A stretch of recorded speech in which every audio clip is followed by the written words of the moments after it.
Okay, my name is Mujahid, and we're part of Group F. We're doing a bit of research into information retrieval and how people actually get their information if they don't know what they're actually looking for. So we found, sorry, what's your name? Amy. We found Amy, and we just want to ask her a few questions. So just want to ask you, what course are you doing? Business studies. Business studies. So I'm guessing that you obviously do a final year dissertation. Yep. How did you find your third year dissertation topic? Well, they give you a brief to go and do something that you're interested in. Yep.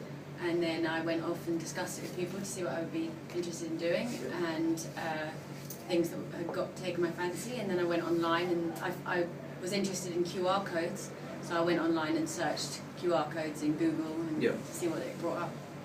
That sounds great. Did you know what you wanted to achieve from your dissertation? No, vaguely. You don't really know until the end. I vaguely knew I wanted to see what QR codes could be used for, but I didn't really know Yep. what their uses were currently, or how they worked.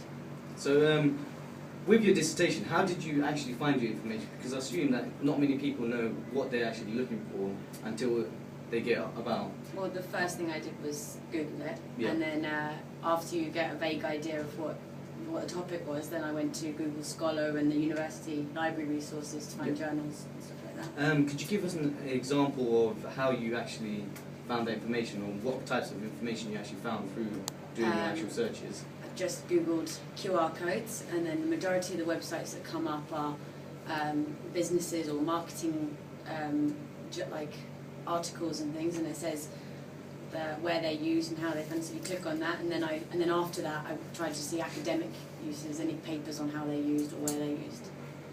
Okay, that's great. And just like to conclude as well. So what do you look for in a guy? Alright, you can cut that.